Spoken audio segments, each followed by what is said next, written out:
Hello friends, welcome to my YouTube channel. आज मैं class 9 और चैप्टर 13 ओनली 13.1 और क्वेश्चन नंबर 2 तो समाधान करिम। सो क्वेश्चन नंबर 2 কি দিয়া আছে এটা কোঠাত দিক প্ৰস্থ আৰু উচ্চতা ক্ৰমে 5 মিটাৰ 4 মিটাৰ আৰু 3 মিটাৰ প্ৰতি বৰ্গ মিটাৰত 7.50 টকা কৈ কোঠাটোৰ বেৰ আৰু সিলিংত চূণ লগোৱাৰ খৰচ নিৰ্ণয় কৰা। এতিয়া সো কোঠাটোৰ বেৰ আৰু সিলিংত চূণ লগোৱাৰ খৰচ উলিয়াবলৈ হলে প্ৰথমতে আমাৰ কোঠাটোৰ বেৰ আৰু সিলিংৰ কালি উলিয়াব লাগিব। এতিয়া সো কোৱেশ্চনটোত কি গিভেন আছে L দিয়া আছে 5 মিটাৰ যেহেতু দিকক L এৰে বুজোৱা হয় দিক 5 মিটাৰ দিয়া আছে মানে L 5 মিটাৰ প্ৰস্থক B ৰে বুজোৱা হয় প্ৰস্থ 4 মিটাৰ দিয়া আছে B 4 মিটাৰ আৰু উচ্চতা দিয়া আছে 3 মিটাৰ উচ্চতাক H এৰে বুজোৱা হয় H = 3 মিটাৰ। এতিয়া আমি কোঠাটোৰ বেৰ আৰু সিলিংৰ কালি উলিয়াম। এতিয়া কোঠাটোৰ বেৰ কেইটা চাৰিটা বেৰ মানে চাৰিটা পৃষ্ঠ। এতিয়া চাৰিটা পৃষ্ঠৰ কালি উলিয়াবলৈ হলে আমি এটা সূত্ৰ জানো যাক পাৰ্শ্ব পৃষ্ঠ কালি বুলি কোৱা হয়। মানে পাৰ্শ্ব পৃষ্ঠৰ কালি সূত্ৰ এপ্লাই কৰি আমি চাৰিটা বেৰৰ কালি উলিয়াব পাৰিম। তাৰ লগত সিলিংৰ কালি আমি প্লাস কৰিব লাগিব। এতিয়া চোৱা সিলিংটো এটা আয়ত আকৃতিৰ মানে আয়তৰ কালি প্লাস কৰিব লাগিব। এইটো L হলে এইটো L হ'ব এইটো B হলে এইটো B হ'ব মানে L * B কৰিব লাগিব। আয়তৰ কালি দিক * প্ৰস্থ। সো পাৰ্শ্ব পৃষ্ঠৰ কালিৰ সূত্ৰটো কি আছিল 2 * L + B হোল * H তাৰ লগত সিলিংৰ কালি L * B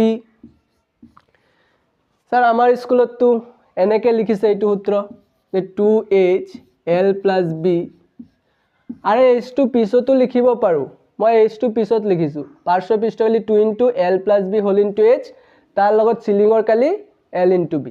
এতিয়া চোৱা কোঠাটোৰ বেৰ আৰু সিলিংৰ কালিৰ ঠাইত আমি এইখিনি বহাই দিম। এইখিনি লিখিব নালাগে আমি ডাইৰেক্ট সূত্ৰটো বহাই দিম মানে 2 * L + B whole * H plus LB। তে আমি মানখিনি বহাম।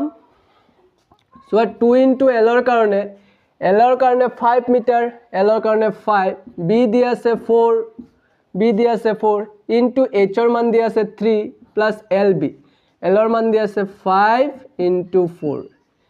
তিয়া সোয়া ইয়াত ব্ৰ্যাকেট আছে মানে ব্ৰ্যাকেটৰ খিনি আমাৰ আগত কৰিব লাগিব। সোয়া 2 ইনটু ব্ৰ্যাকেটৰ লগত 2 পূৰণ হৈ আছে ইনটু দিবা 5 plus 4 9 into 3 plus 5 into 4 20। তে সোয়া এইটোৰ লগত এইটো আগত প্লাস কৰি নিদিবা বা এইটোৰ লগত এইটো প্লাস কৰি নিদিবা। সোয়া 3 ৰ লগত 5 টো প্লাস হৈ আছে প্লাস কৰি নিদিবা কাৰণ কিবা এটা মানে পূৰণ আৰু প্লাস হৈ থাকিলে আগতে আমাৰ পূৰণ কৰিব লাগে বা পূৰণ আৰু মাইনাস হৈ থাকিলে আগতে আমাৰ পূৰণ কৰিব লাগে পিছতহে প্লাস বা মাইনাস কৰিম।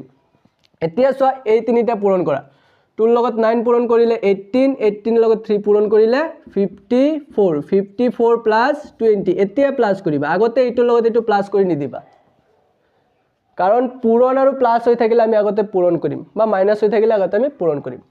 এতিয়া সোয়া এই দুটা প্লাস কৰিলে 74 এককটো কি আছিল মিটাৰ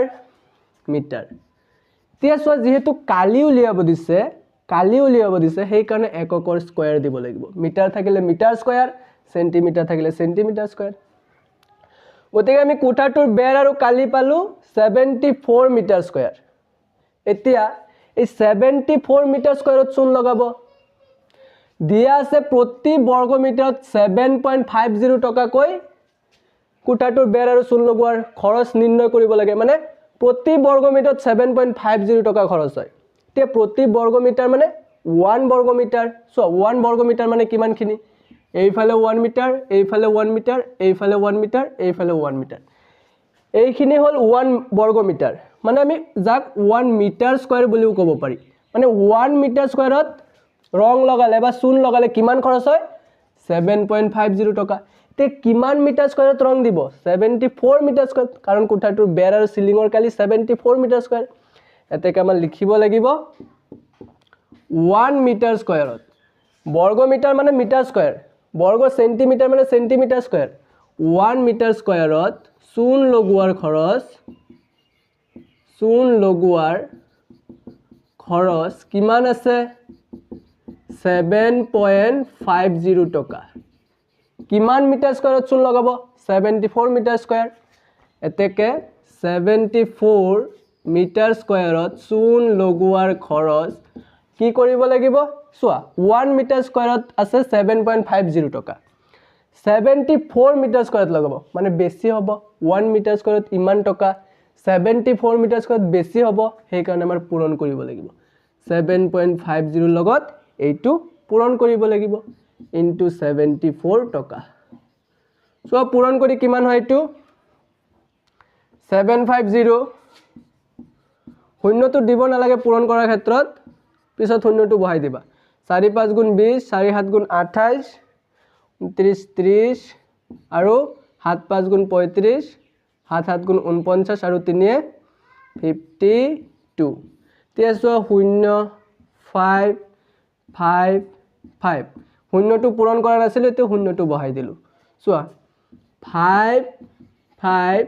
5 0 0 টকা তেছোৱা দশমিক যদি দশমিকৰ পূৰণ থাকে দশমিক নিদিয়াকে পূৰণ কৰিবা পিছত পূৰণ কৰি যিমান হয় তাৰ লগত দশমিকটো বহাই দিয়া সো দশমিক কেই গড় আছিল 1 গড় 2 গড় 1 গড় 2 গড় দশমিক দি দিয়া হৈ গল তেছো দশমিকৰ পিছত যদি শূন্য থাকে শূন্যটো নিদিলেও হয় মানে 555 টকা অংক ফিনিশ ওদিকে নোট কৰি লোৱা